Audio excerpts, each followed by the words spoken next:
Hi, can you hear me? Okay, well, while we continue admitting those colleagues knocking on the door, this is to welcome you. My name is Aurora Umaran. I'm the president of the YAPTI. And thank you for choosing to spend part of your Friday with us, or what is left of your Friday, depending whether you are on that side of the Atlantic or on this side. It's an honor to introduce you today to the grandfather of all Facebook list of translators and interpreters, because he's the father of the mother. So he's the grandfather. Am I right, Eric? So it's an honor. We all know him, we all love him, and we are all ready to learn. Those of you who are young in the profession, and also the veterans. This is the logistics we are going to have. He's going to be presenting for 45 minutes, and once he's over, we are going to have a 10-15 minute period for Q&A. If you are shy or have problems with your microphone, just type on the box, but I encourage you to unmute yourself. You are all going to be muted, but you are allowed to unmute yourself. Once he's over, click on the hand icon so that you can talk with Eric. We all need to listen to other people's voices. Thank you very much, and the floor is all yours, Eric. It's an honor and a pleasure. Thank you very much, Aurora. It's very nice being here, and thanks a lot for your invitation. Short introduction about me and myself. I am a native Swede, and I have been living in Germany since 1991, which makes 31 years now. I have more than 25 years of experience as a translator. I mainly translate from German into Swedish, and I am specialized in technical translations, mostly machinery, renewable energy, automation. I am also a member of the Swedish Association of Professional Translators, SFÖ, and co-founder and now an honorary member of the German Translation Association, DVUD, DVUD. Some of you maybe know of this. Furthermore, I am a networker, and some people say I am a social media junkie. Active on Twitter and Facebook since 2009.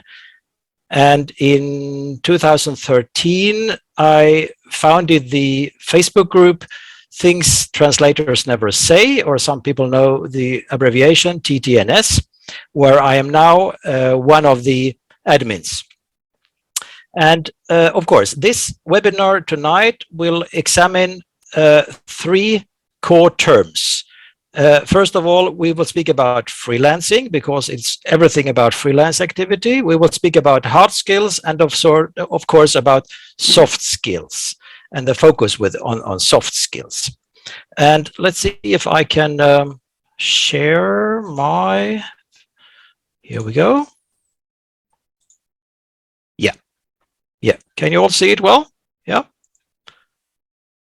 Okay, so you're a freelancer, question mark, but do you have the soft skills?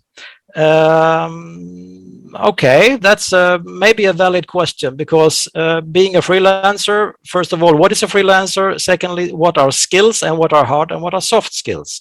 But let's have a closer look at this one. First of all,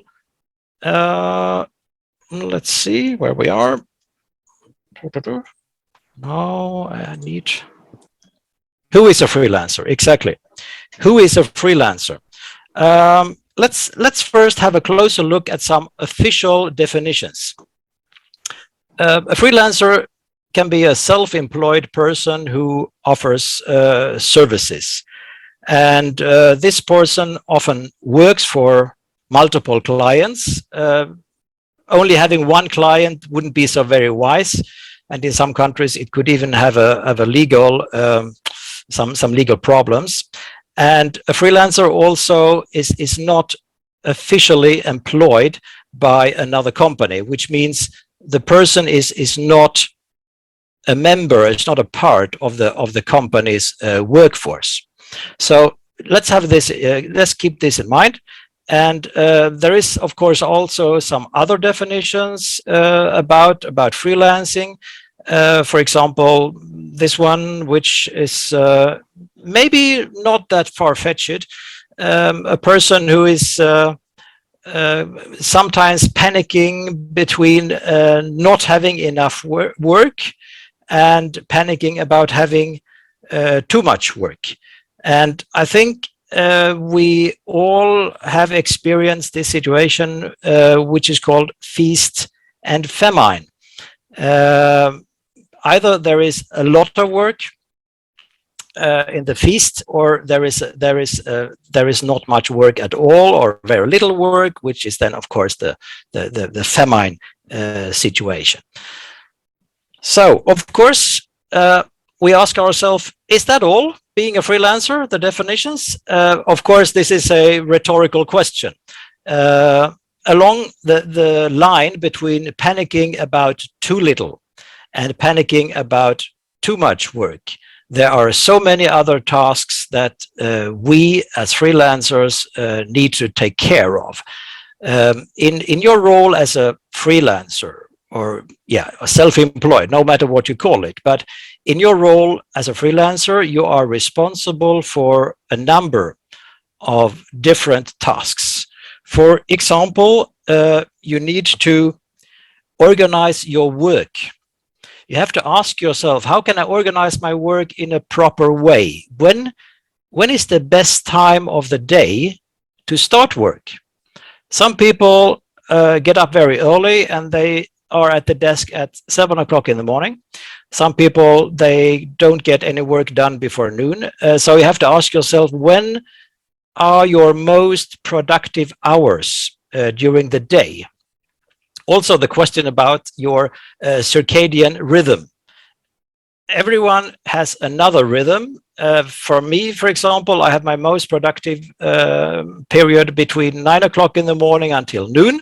And there are some other people, they get started at 3 p.m. And there are some people who say, oh, I prefer working at night. They are night owls and they have their productive hours starting at midnight. So this is very, very personal. And if you were employed before you went freelancing, your boss used to tell you when you had to start and when you had to finish work. And now as a freelancer, it's of course up to you, and you have to decide. Furthermore, you are also responsible for setting up your work environment. And work environment, for example, are you happy with a desk in your living room? Well, if you live alone, it might be okay, but if you have a family and there are pets and around, maybe that's not the best idea. Or maybe you need a separate room in your flat or in your home, in your house. Or as an alternative, if it's financially possible, maybe you have thought of renting office space downtown. By the way, it's a perfect way of getting out of house, just to stroll, if it's 3 minutes or 10 minutes by bike, to a rented office. So the question is, in the core, what kind of environment do you need to work efficiently? As a freelancer, we often have to take decisions about investment, and for example, investing in hardware and software. And because there is a limited amount of money, we have to take wise decisions how much money we will spend on what we will spend it. Because purchasing hardware, it's something we don't do every 6 months. It's something which we will use for some years, and the same for software, of course. And not only spending money, you also have to spend and invest time when you learn how to use software. For example, CAD tools.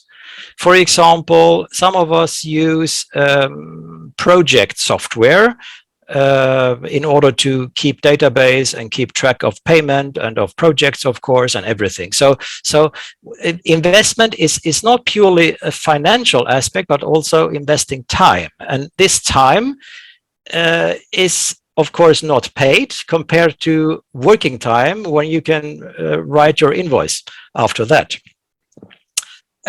Accounting and taxes, yeah. In some countries, you are free to decide if you can do the accounting and taxes yourself. In other countries, there are regulations. It also depends on your business form. In other countries, you're not allowed to do it. But if you were allowed to do this, ask yourself the question I also ask myself: are you really good at this? Can you sleep well? Or maybe there will be, after 6 months, somebody taking contact with you from the tax authorities and asking you, or simply telling you, by the way, you have to pay some 1,000 euros in taxes because there was an error in the calculation. So that is one task I would really outsource, but of course this is all up to you. From my personal view, it would be a clear no. Another task for freelancers: search new clients and ask yourself, what clients are you looking for? Some of us have a very mixed client base, but some focus only on agencies, some focus on end clients, and some of you only translate for private individuals. Are you keen on filling out endless application forms on websites and agency websites, which will take ages, hours and hours filling out the forms, and without being sure if they pay properly? So again, it is your time, and you really have to take the decision, what clients am I looking for, or and once you have decided what clients you are looking for, or you would prefer, you can take the next step and spend your time wisely. That is really the most important part. And also, as a freelancer, you are responsible for quotes, and you are responsible for invoices, and you have to follow up the payment. Send your quote swiftly. Don't wait too long, because if you wait for 2 days with sending a quote, after 2 days the inquiry is no longer valid. So you don't need to waste time with that. And about invoicing, don't wait too long with invoicing. This is not only important for your personal cash flow. It has also a psychological part, because late invoicing often leads to the assumption on the client side that late payment might be acceptable, because the invoice was late, so payment can be late as well. And finally, you need to make sure that you get paid. So always keep an eye on your bank account to identify those late payers, and of course act accordingly with reminders or legal steps if that would be necessary. So again, keep in mind that you can outsource some tasks, for example, accounting and taxes, or even to a graphic designer for your business logo, or a new version of your website. That is everything possible. But in any case, whatever you decide, you are responsible that it is done, that something is happening, and you are responsible for the outcome as well. Even if you don't do the logo, you pay for it, and you decide there are 5 different versions of logo, and you choose one, so you have decided. So it's all up to you, because you are your own boss. No matter if you regard yourself as an entrepreneur or self-employed or freelancer, there are many names, but in the core, it is almost the same activities. So in the end, your success depends entirely on you and your activities, on your decision and your choices. Because in the end, it's a positive and a negative perspective, because in the end, we have the freedom to set up our business, set up our working environment, our business ideas, and so on. We have the freedom. But at the same time, we are also responsible for everything. And being responsible for everything means, as a consequence, that we cannot blame anybody if it doesn't work well. We are all responsible for everything. It's so easy to blame and take the victim role, but I am not a friend of that. It is better to analyze and take your decisions, because that is part of our freedom, also to be responsible for our decisions, for our choices. All right, but before we will look at the soft skills, because that is the center of this webinar, it's important to differ between the hard skills and the soft skills. So, question, of course, where do the hard skills come from? Hard skills, yeah, we've heard it somewhere, and it's not so difficult to put a finger on a hard skill, because they are often seen as abilities you have gained from education, from maybe from training, and these abilities, some abilities have been gained from work experience, because we all have different careers, and some of us have studied translation and interpreting.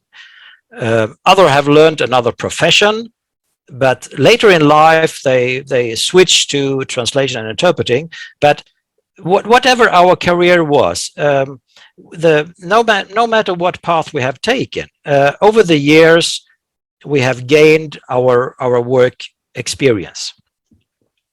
So the question is, of course, okay, so these are the places, the possibilities to gain hard skills, but what are the hard skills? Of course, there are several hard skills. There are, I wouldn't say there are hundreds, but there are many. So I have picked out some of them which might be relevant in our case. First of all, this goes without saying, you need to have enough knowledge in source and target languages, and knowledge, or even advanced knowledge, that goes, of course, beyond being bilingual, but I guess most of us already know that. Another hard skill is in-depth cultural awareness, and this cultural awareness is important to a lesser or stronger degree, especially when you are working within marketing and tourism or literary translation. You need to be aware of about the culture of the target language. For me personally, when I translate my technical documents, it is less important about cultural awareness, but I wouldn't say it is without importance. Also, an important hard skill, you need to have excellent writing skills. And we don't only speak about literary translation here, but generally we need to find the correct tone, the correct addressing, and also the language register, depending on the nature of your specialization. For example, there's one language tone in a financial report. If you write technical or translate technical documents, there is another language tone and a language register. And thirdly, if you, for example, need to translate medical records, there is another tone. And for medical stuff, by the way, you have to know if the translation is intended for the medical staff, or if it's intended for a patient, because that is a main question. For example, I now and then have this question as I also translate medical technical stuff. For example, there are user manuals for minor devices that can be used at home, but also some minor devices to be used at hospital, and by no means by the patient, but by the medical staff. And then I need two different, totally different language registers, depending on the target group of the translation. You also need to have, of course, specialist expertise. And sometimes I get the question, what can I get specialized in? Well, it's very often a random question, depending on your first clients, or maybe on your personal interest as well.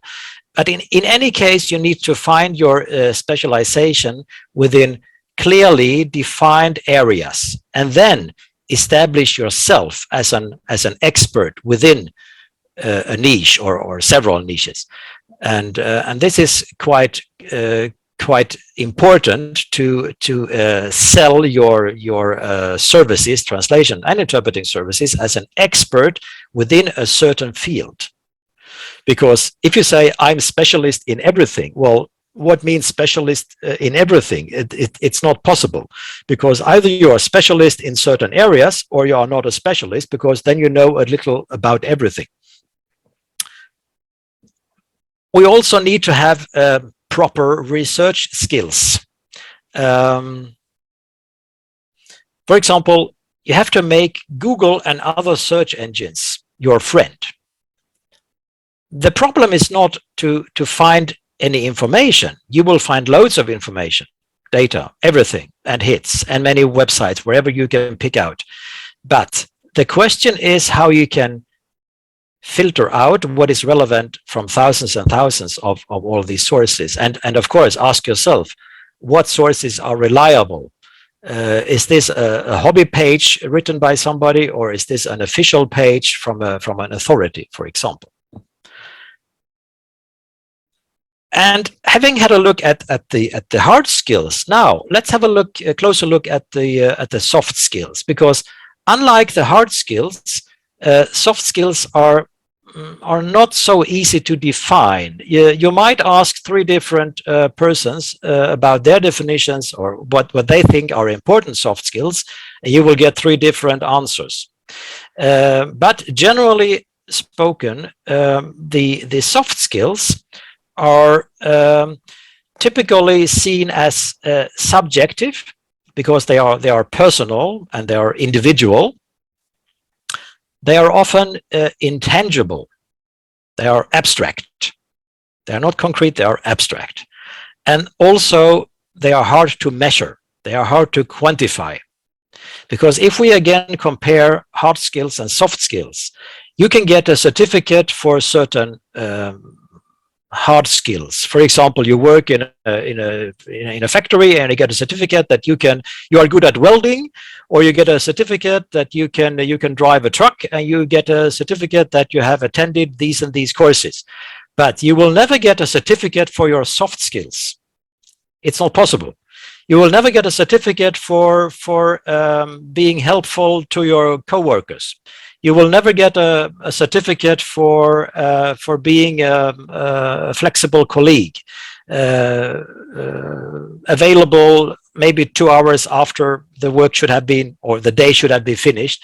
There will not be any certificates for your soft skills. So that's why it's a bit tricky to quantify and to put the finger on a soft skill.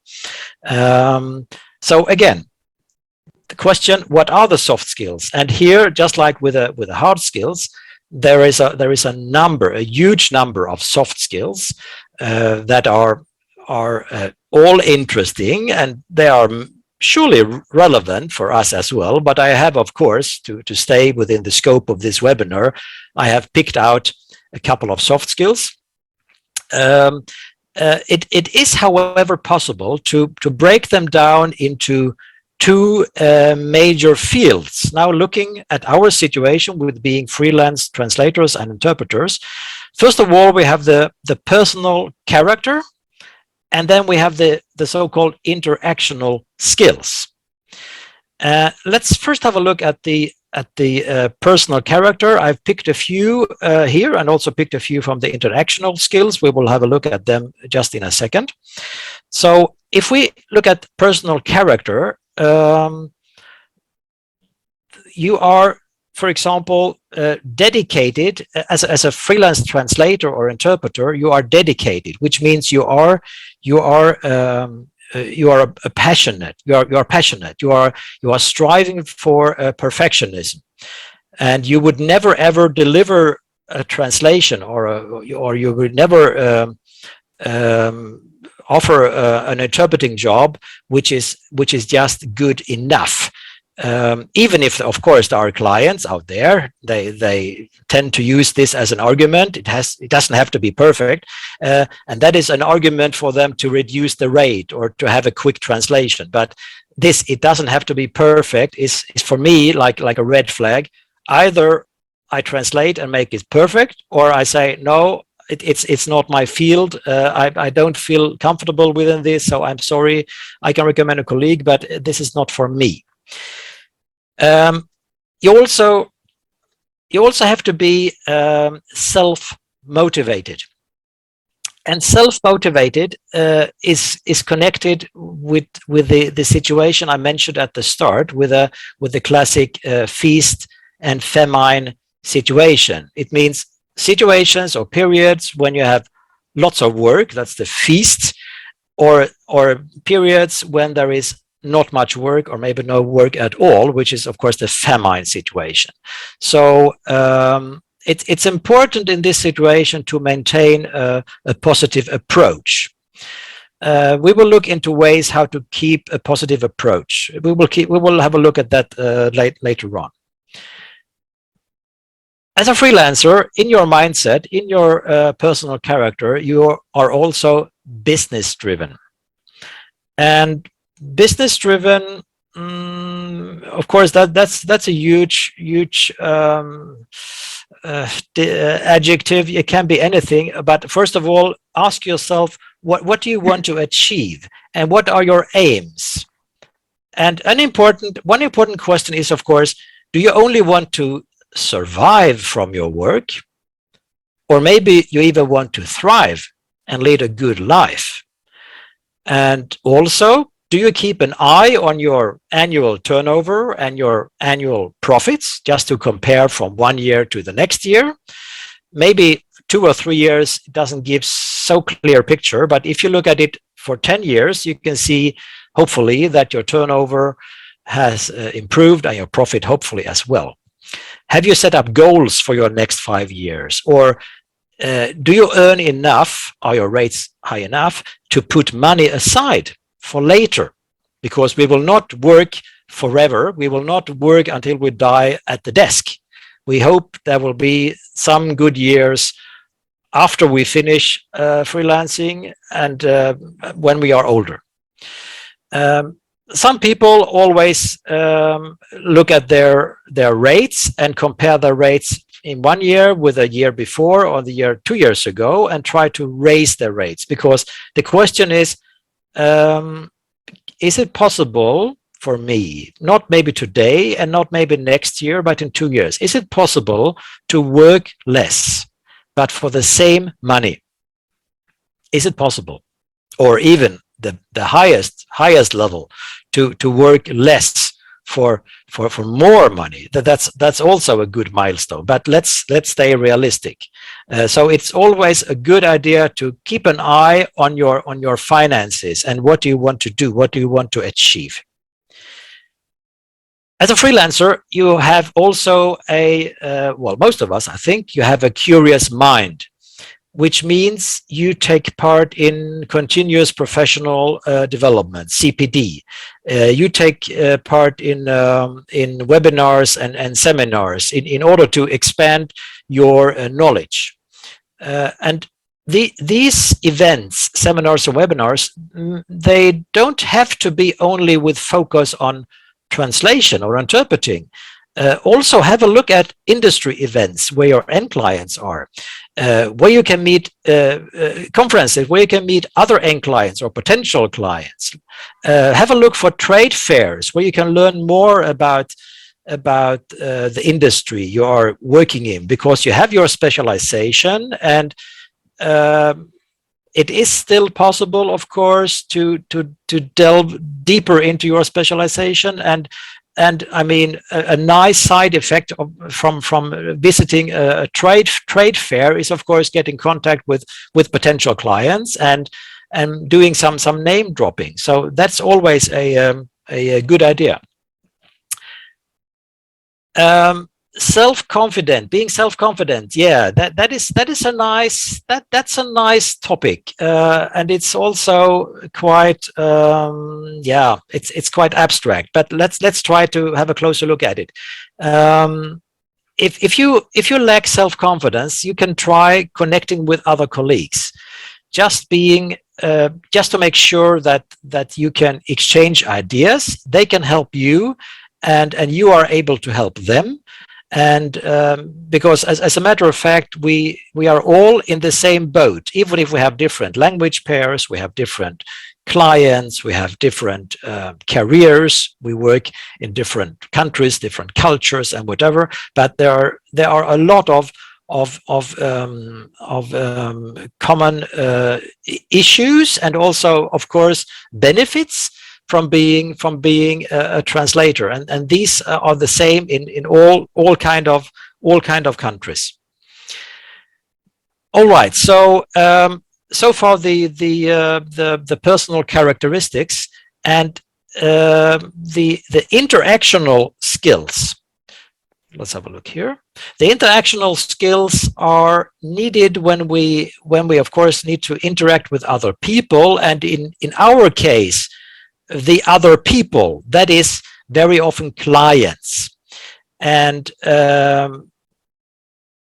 we need to be sure how to interact with our clients in a gentle way, in a proper way, in a suitable way, of course, depending on the client themselves, because there is not one standard client.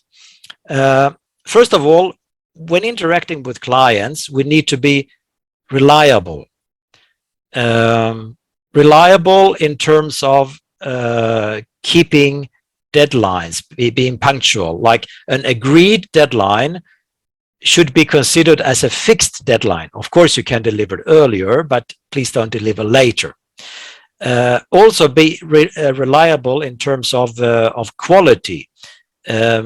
Make sure that you always deliver the highest quality of translation. Communication, react quickly on inquiries, as I already mentioned. Make sure to read and follow all the instructions in purchasing orders. Don't be afraid to ask your client if there's something you don't understand or misunderstood, because there's a good saying, there are no stupid questions. It's only stupid not to ask the questions, because if something needs to be clarified, get in contact with your clients. And also, of course, during the assignment, while you are translating, for example, and you have a list of some terminology list, and you're not really sure about I don't know this word, or what do you mean with this phrase, or this kind of sentence. I'm not really sure what you want to say. Contact your client and ask them. Don't be afraid to contact them. Yeah, and if they are a good client, they would really value that you contact them. Another skill within this interactional area is to be honest. Honest in terms of staying honest with your client. Don't be for example, don't be a time optimist, and don't agree with deadlines that are unrealistic. Because if you promise to deliver and you promise a deadline, okay, no problems, and then all of a sudden the deadline is approaching and you haven't finished, there's only half of the job is done, that's not a very good, very nice situation. And I think that's the first and the last assignment for that client. And also, don't take on assignment within a field you are not familiar with. Only in those fields where you can really guarantee to offer high quality translation. Solving problems, that is an important part of the daily interaction with clients, because after your delivery, there might be problems or issues with a translation, which can be based on lack of communication. Maybe the client they didn't clearly expressed what they wanted. Maybe they all of a sudden later on they found a glossary which you never had a chance to look into, and if there is constructive criticism from the client, it is possible we should be able to take this criticism if it's constructive, of course, because it is a chance to improve and to get better for the next job. And of course, having the ability to take and to notice, identify constructive criticism also means we are able to identify criticism that is not constructive, and of course in those cases act in a way to make clear to our client that this criticism is not constructive because these and these were the circumstances. So it's a lot of meeting at eye level. Taking criticism, taking constructive criticism is a good way of keeping a client. And last but not least, in this little list, you need, as a freelancer, you need to have the interactional skill or these skills which are persistent and assertive. You can also call this goal-oriented.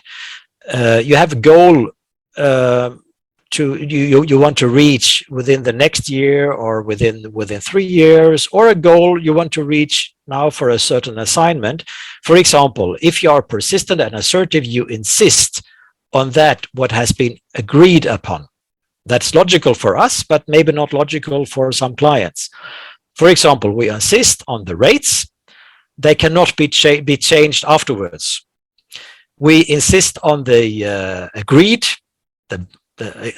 deadline, agreed between you and the client. We agreed on the deadline. The client cannot unilaterally decide on an earlier deadline while you are still working. That's not possible. And for example, insist on reference material. Let's say we have the case that a client had promised to offer to send reference material for a certain job, but failed, or there was some reference material but totally useless. That's a part of the agreement that was not fulfilled from the client side. And of course, you can insist on payment terms, what has been agreed. The payment is not, you have delivered, you have written you issued your invoice, you are waiting for payment, and the payment is not there on that very date. Let's wait for some more days, and then you can slowly starting reminding the client, and then whatever happens, if there's still no payment, you can still take the next step, and finally, if it's necessary, just mention legal steps. Sometimes it's enough only to mention it. So we have had a look at hard skills, we have had a look at soft skills, we have had a look at soft skills as personal character, we have had a look at soft skills as interactional skills. But of course, the question remains, why do we need it? Why do we need soft skills? Because they evolve around your personal character. So the question is, can I do anything? Can I change this? Can I acquire anything or not? They also evolve around about the interaction with other people, with clients in our case. And I would say soft skills are important because they contribute to building your own reputation as a freelancer, as a business owner, as an entrepreneur. And in the end, this reputation is crucial for your success. So your skills, in the end, your skills determine how your freelance business is perceived by others. Because especially we as freelancers, we don't have a huge staff of 20 employees. So we work alone, most of us. So you as a person, you personify your business and you personify your brand. Let's assume you have a bad day and you make a bad translation and you deliver a bad translation. And some week later, a client returns to you and criticizes, and it's constructive criticism. It all depends on the circumstances, of course, but if I were in the client's shoes, I would, of course, ask myself, can we trust this translator? Can we send them more work, or will there be another disaster next time? And it's all logical, of course. So there is no room for, let's say, there is no room for huge mistakes. Yeah, minor mistakes, okay, that's fine. And some of you, or most of us, me included, we have indemnity insurance and whatever, but losing a client is one thing. And the financial part from the indemnity insurance, that's another part. Yeah, we have lost a client in any case, I would assume. So soft skills. I have picked out a number of methods and ways how to improve and how to sharpen your soft skills. Either you can sharpen the skills you have, or you can improve. The skills are already there, but also it's possible to acquire soft skills. So in order to make sure that your business is perceived in a positive way, just as I mentioned, your hard skills, but also your soft skills, they need to be optimized and sharpened. For example, you need to stay curious and develop a mentality of learning.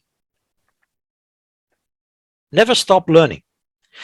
There can be, of course, setbacks when you work to improve your soft skills, but you will be successful in the end, because what matters is that you learn from them in each situation, and consider investing some time after each major project is completed, and to get feedback on your work and your services and what can be improved next time.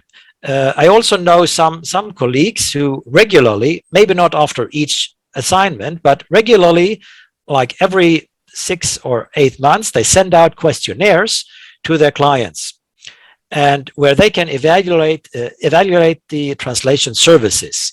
And in my view, it's an excellent way of getting feedback from your clients, and we hope this feedback is honest.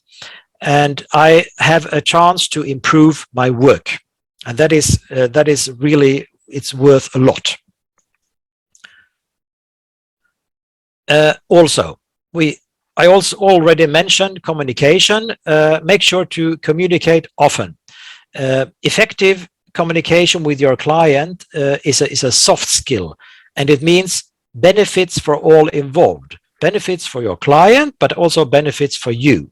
Because if there are, let's say, there are questions in an assignment, you have already started translation, and there are some questions, and you need to clarify these questions or you want to clarify them at an early stage.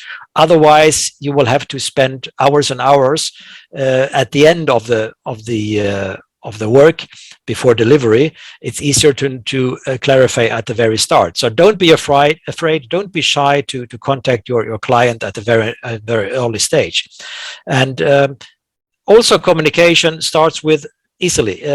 You confirm receipt of a translation assignment. Of course, the client wants to know if you have received the purchasing order. And if you have any issues with a translation, you can forward to the client, and it's closed when you have finally delivered your translation, and hopefully, as a part of the communication, and hopefully your client gets back to you and says thank you very much, or only well received, okay, thank you, and that's it. But at least you, as a translator, as a service provider, you know, okay, I have delivered, my client has received, and it's all finished. I can now issue my invoice. Also, be happy and be grateful for feedback. Sadly, there is a saying, no news are good news, which means that some clients, or I would say many clients, they only get back to us if there is something to criticize, something to when something went wrong. So if there is a feedback, which can be positive and of course also negative, but we should be grateful for feedback, and for this, if it's valid criticism from the clients, because again, we have a chance to enhance and improve our skills. And whatever you do, don't be annoyed or offended for negative feedback, because the client, they have taken their time to put a list or some kind of summary together and to send to the translator. And of course, the reason why the client did this was not to offend you or to annoy you. It was just to inform you, and in order to help us to make a proper work and to learn. And next job, next assignment, I can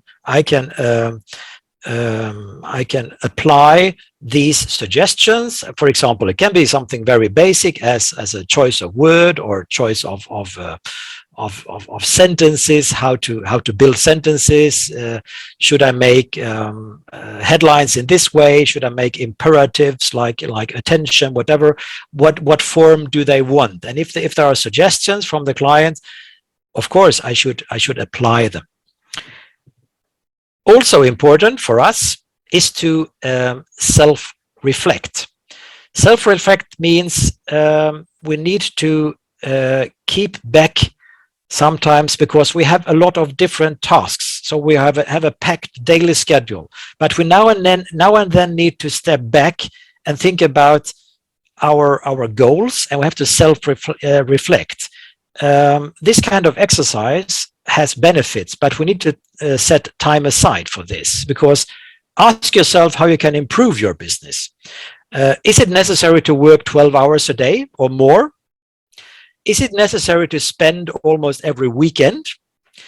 And how do you find your work-life balance? It's not only work. Sit down, self-reflect. Is this what I was hoping for as it is today, or maybe I can change something? Because it's all up to you how to change this. And again, victimizing ourselves is not the solution. It's not a very constructive way. And of course, we need to prioritize, because we all have our own talents, and we can look into ways how to improve and sharpen our soft skills. But first, we need to identify the soft skills where we are stronger. And once that they are identified, we can take the next step. Okay, these and these skills are, I need to get better here. And finally, in this list, join a support groups. For example, when you have issues, or when you even start questioning your freelance business, or questioning your complete existence as a translator or interpreter for some reason, for any reason, who are the people you can turn to? I don't think that your family would understand it because they have no idea about fuzzy matches in a CAD tool, and your friends who are not translators, they would never understand it. Not only because they are far away from translation and interpreting, also they are not self-employed. They have always been in employment. They would never understand. So they don't have a clue about the daily struggle and the daily task we will have to handle. So we as translators, as a global community, we often face the same kind of issues, same kind of experiences, same kind of problems.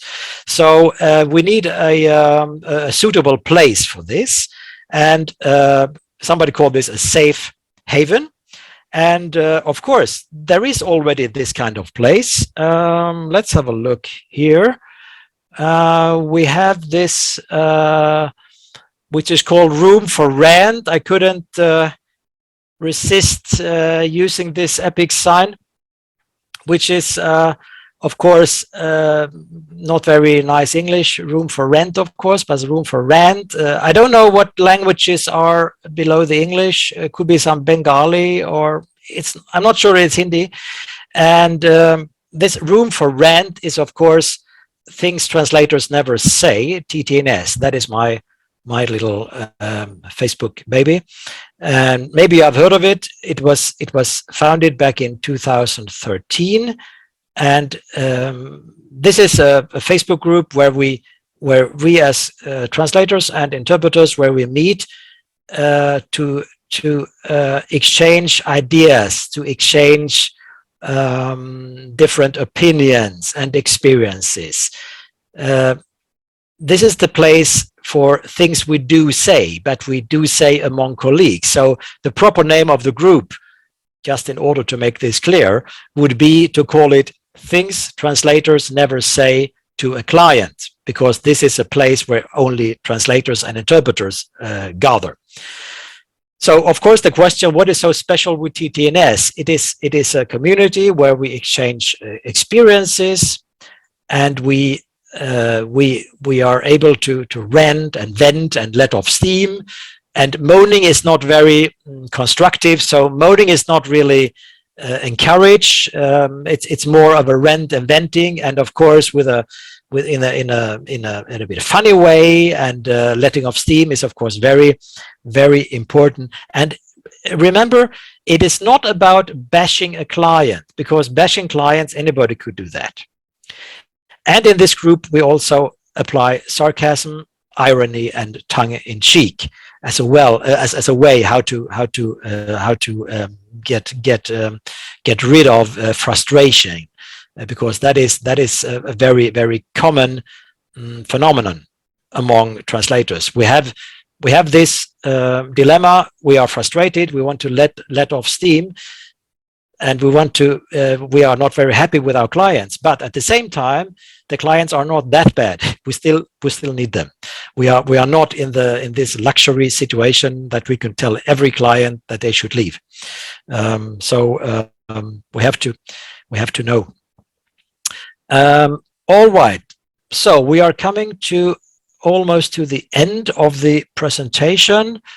First of all, how you can raise your self-confidence, for example, by being proud of your profession.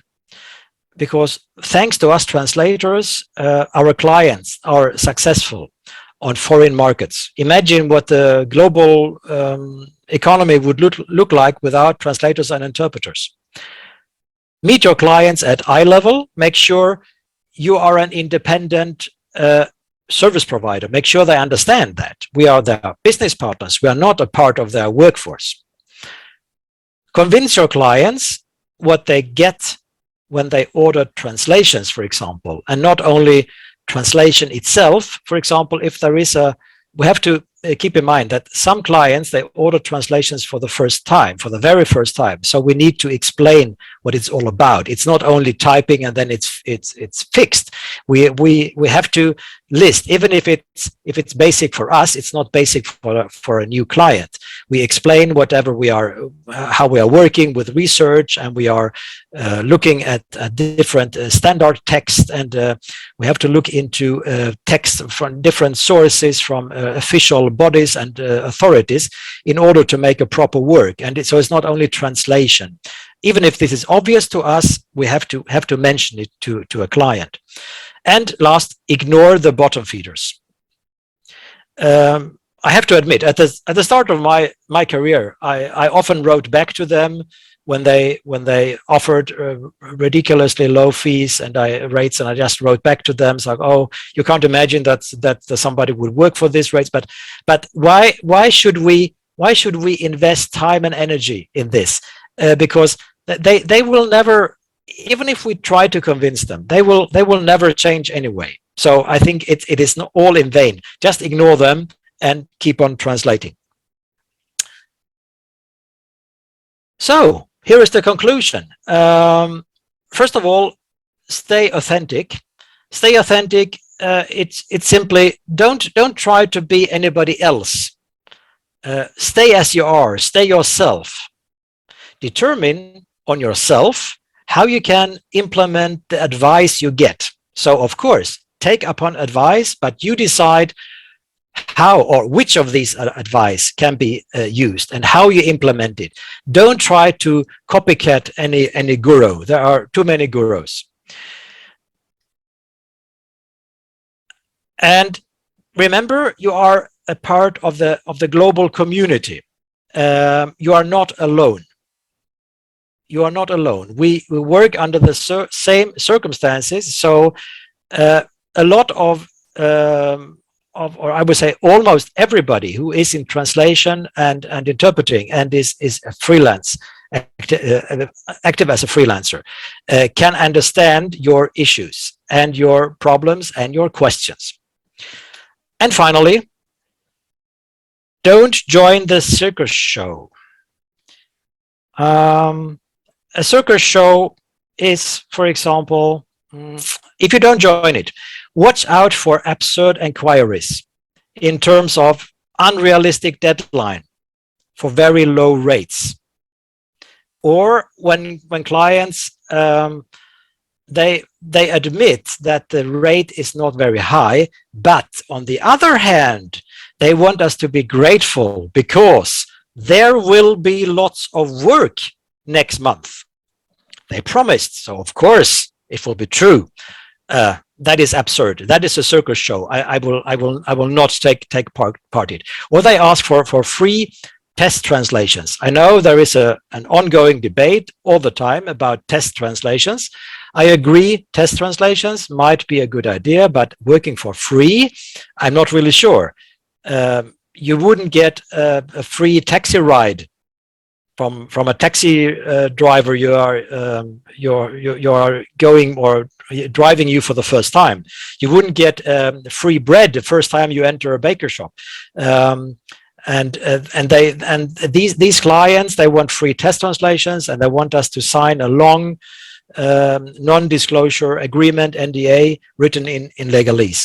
So there are so many absurdities, and they are just assuming that we could do this and take our time. Of course, I do not agree. I do not join the circus show. For that reason, I set up this little picture. So you want my CV, you want 5 references, a test translation for free, and my signature, and 14-page of NDA, because it happens now and then that these clients, very often new clients, they have no idea how much work it means to us just to pick together 5 references. And I don't know if all of you have CVs. I don't have a CV. I have a kind of summary.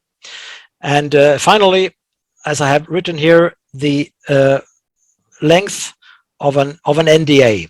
the length of a non-disclosure agreement is very often conversely corresponding to the rates an agency can offer, which means it is, of course, a generalization, but still, the longer the NDA, the lower the rates. And it means you put in a lot of time, a lot of energy, a lot of effort in order to convince this new client, but in the end, there are very, very low rates. So that's about it.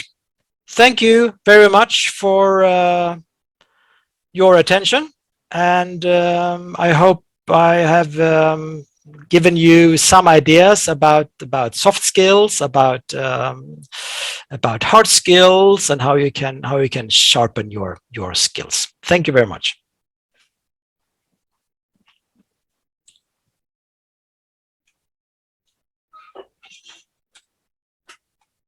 Oh, sorry.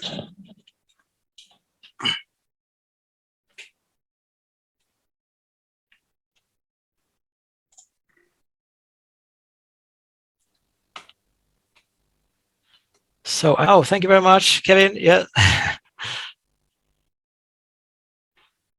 Let's see. I have Kevin. Okay. Kevin, your mic is on.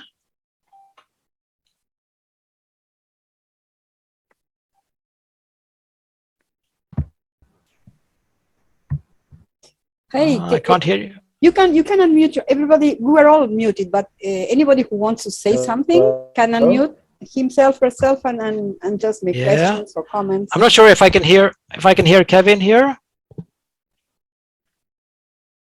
No.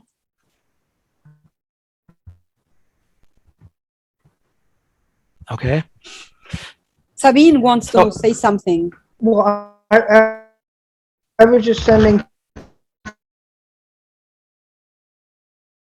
thanks for the presentation.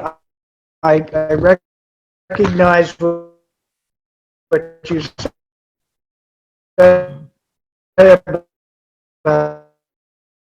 I'm sorry, I cannot hear that. It's a very bad sound quality. I can't get it. Or clients with bizarre expectations. Oh, go ahead. Sorry. Could you please say again, Kevin?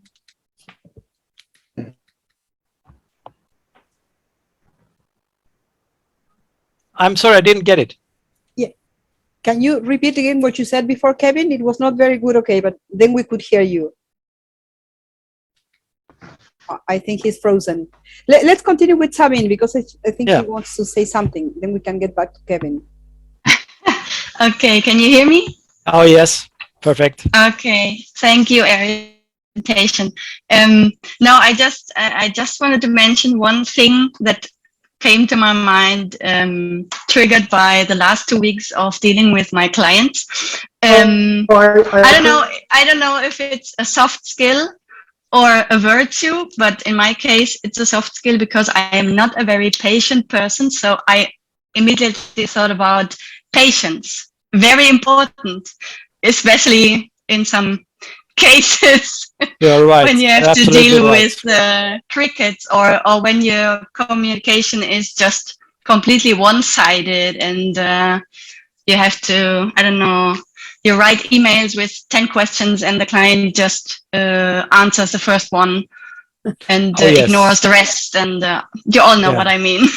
Yes, I have had that situation quite a few times, and it's funny. It happens very often with the same clients. I send them a long list, and there are maybe 20 questions and 18 answers, and then they answer after 4 days first, and the deadline has passed. But after 4 days, they get back to me with 18 answers, and I ask them, well, there were 20 questions, but you have 18 answers.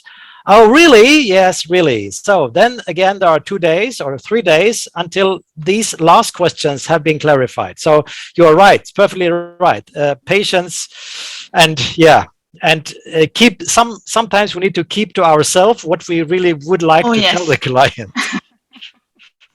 Can I chip in with a tip regarding the questions? When you send questions and the client fails to answer all of them, Yes, please. Yeah. I wasn't sure whether I was unmuted. Of course. So I think one strategy that I noticed that works. So either you number the questions 1, 2, 3, 4, 5, whatever, or send them in a table with this is my question and this is in this column. It's where you need to answer. So it's kind of hard for them to ignore and leave that blank. Yeah. So I think that's one way to exactly. Making the path as smooth as possible, of course. I often make a list either in an Excel or a Word, and I even try to make it numbered, and I also make some comments, not only what is this word, but I just give them like, is this word possibly A or B or maybe something else? And they will say yes.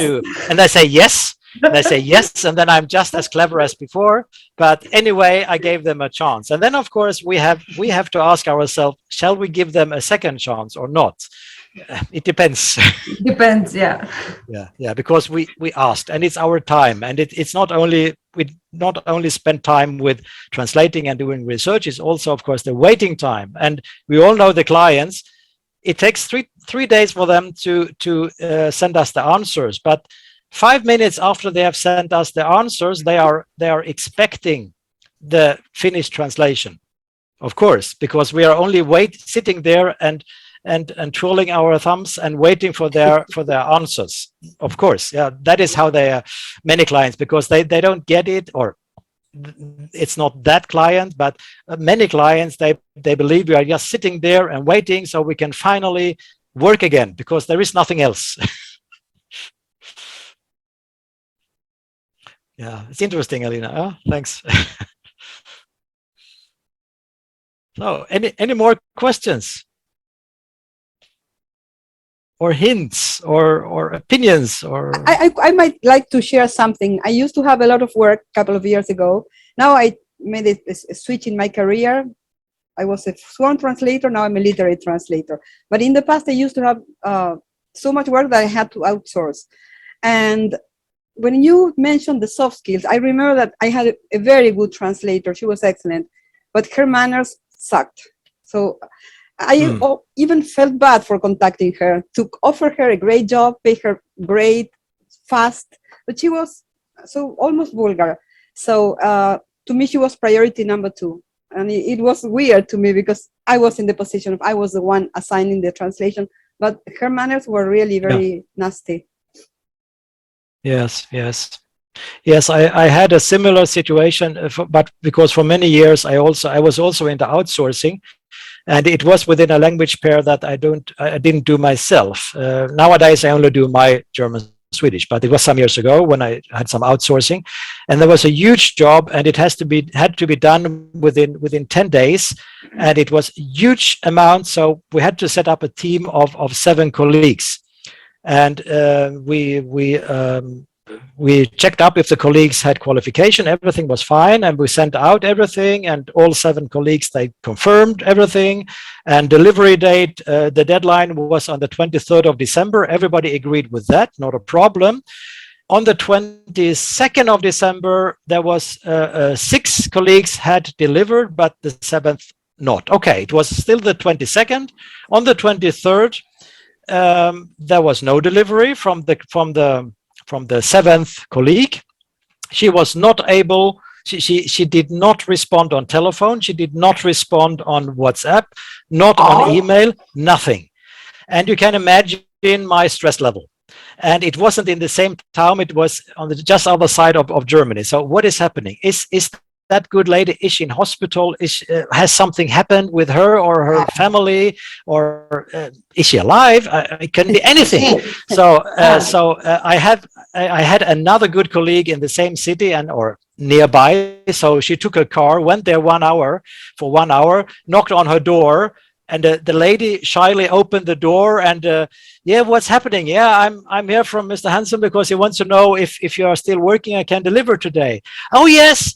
I just pulled the cord from the telephone because I wanted to work in silence. And I said, okay, but communication and everything around. So she might be a splendid translator, but communication with a client in my in my situation, I was, of course, the client because I was the outsourcer in the middle. My stress level, and I mean, short before the heart attack, and because it had to be delivered on the 23rd of December, not the next day, because it was a tender, big tender, and it was also about indemnity and everything. So, that was a bit stressful. But you're totally right, Aurora, that some translators they don't have manners, or maybe they don't think further than their own horizon.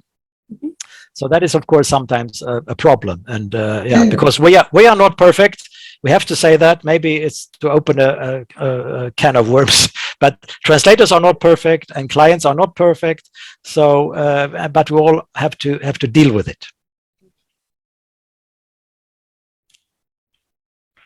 Yeah, so let's see if there are any, I see in the list here, if there are anybody raising a hand or... There's a question from Dana. I haven't opened the chat window. Okay. Yes. Yeah, Dana? She wants to read it. Maybe Dana wants to switch on her microphone. Are there any questions in the chat window? Here. Okay, I see Dana's question here. What do you recommend regarding the improvement of the freelance translators' soft skills?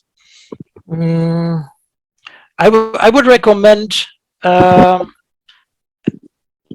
attending conferences, webinars, and seminars, not necessarily only about CAT tools and like more into, I don't know, maybe it's about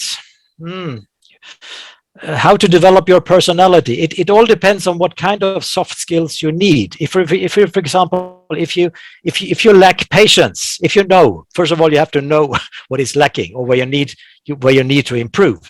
That's the first step. You need to know what you need, what you require. If you, for example, know my patience is bad, but you are open and you are willing to change it, maybe something like yoga can be a solution for some people, because it's all individual. Yeah, anybody or somebody who says, "Oh, it works for me, it's perfect," but the second person says, "Oh, no yoga, I fell asleep all the time."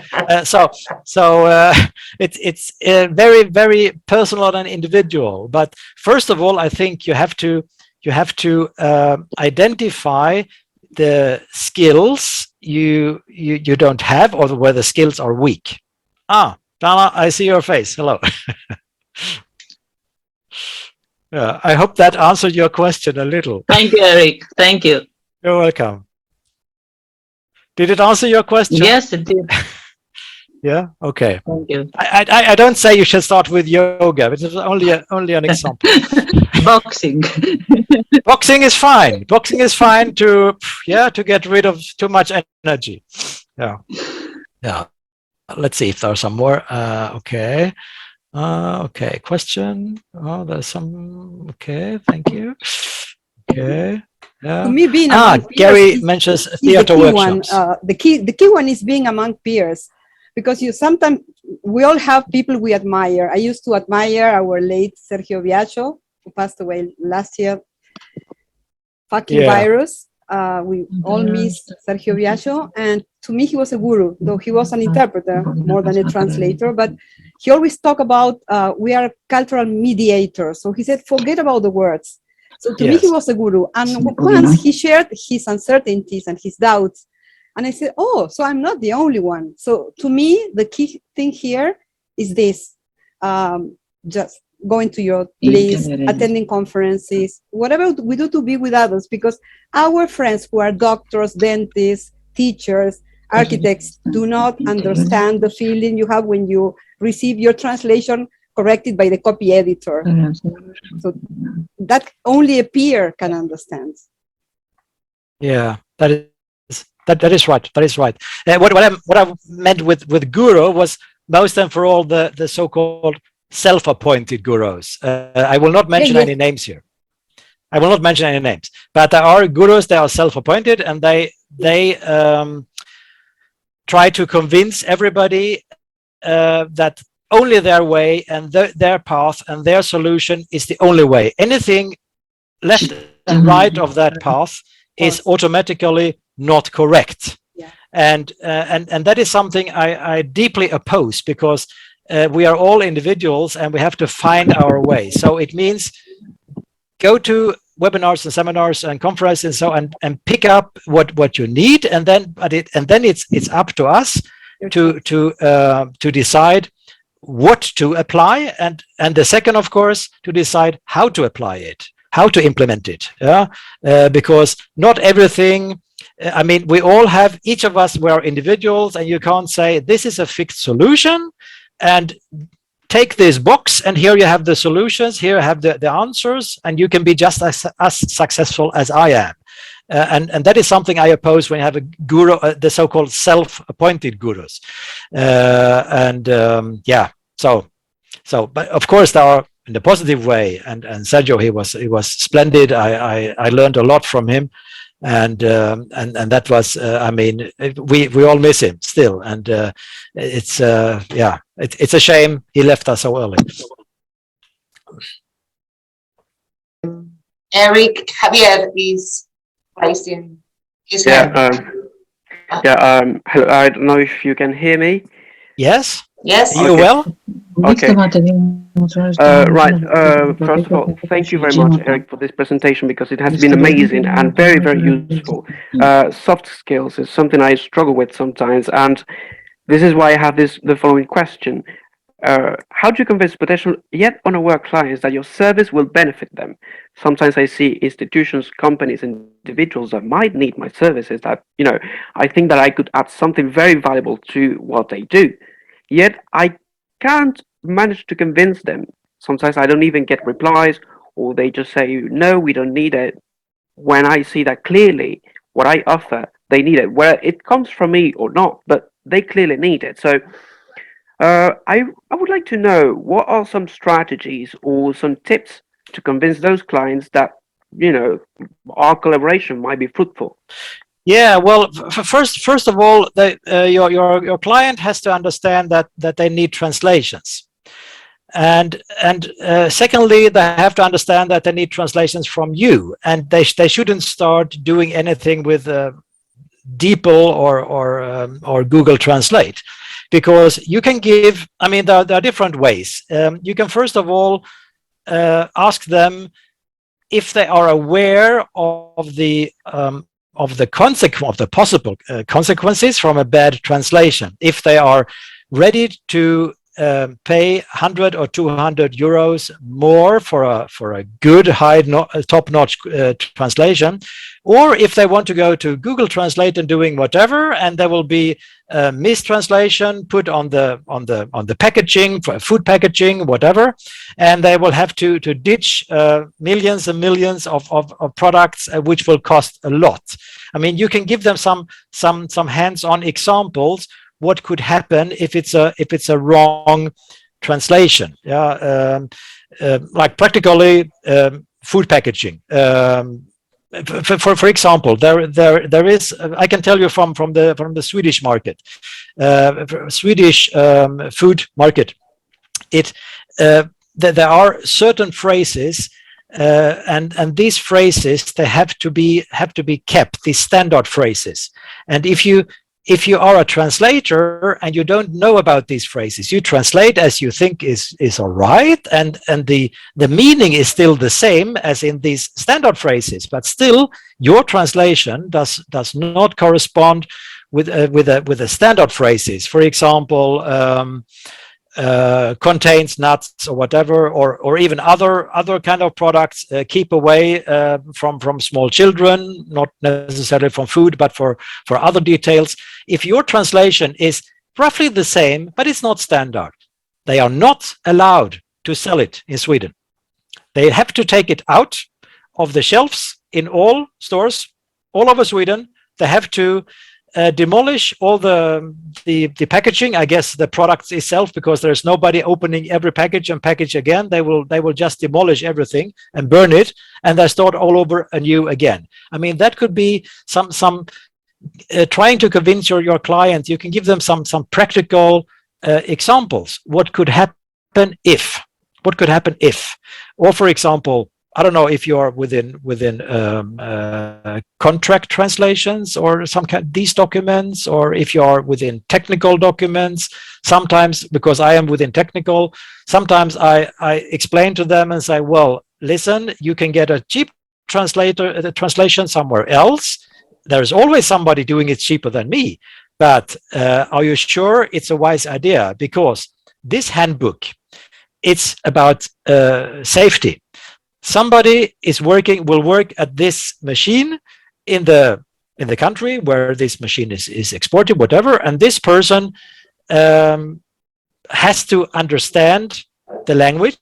It's not that I use easy language, but I use it properly, and I know there is, for example, a logical order. For example, first, number 1, check this. Number 2, press here. Number 3, open the lid. Number 4, look here. Number 5, if value is, and so on.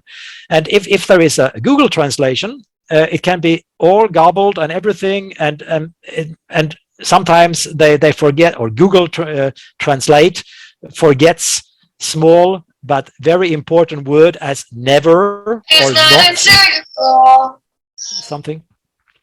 So of course, I think you have to give some practical examples to your client, just to hold up the mirror and tell him this could happen. It's your choice, but you can only try to convince them. Yeah, that's what the first idea that comes to my mind. Yeah, and excellent advice indeed. I'll apply it. Okay. Thank you very much. Great. Yeah, you're welcome. Thank you.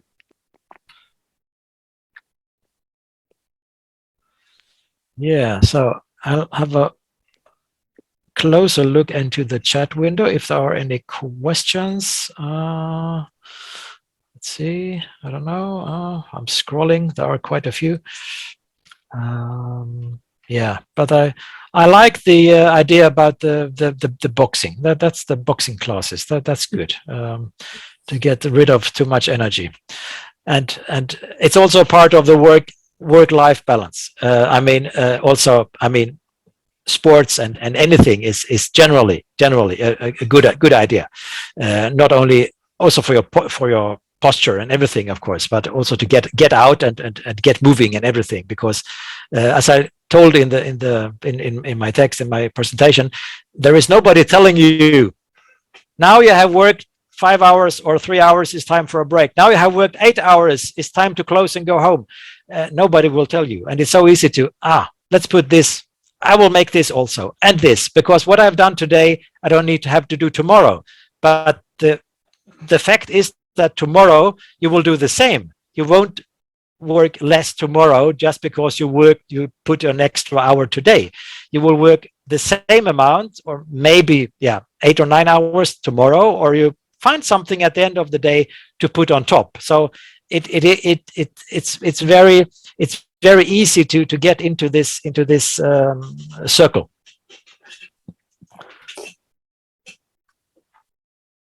Well, it seems that's all for now. Erik, you are leaving us your contact details, right? Well, we all know you, or most of us know you, but in the last slide we had your email, correct? Or your Twitter and social network contact, Instagram, etc. Or contact us, contact Yapt. If you have a question, we can forward it to you, or we can have a second webinar. Why not? We can have a second webinar focusing on soft skills and about patience, and because there are many soft skills. There are so many soft skills, and some of us there are some soft skills, and some of us we already have them. So we say, okay, I am patient enough. But then there are other people here, and they say, oh, I know I lack patience, and I need to work on it because it is. It is a problem. We never reflect on them. I think it was a great opportunity. I received the other day a long novel, and the first reaction was, I need to go and run. I don't know, but of course I started looking at it, and the editor had changed the Spanish quotation marks and the British one. I said, why?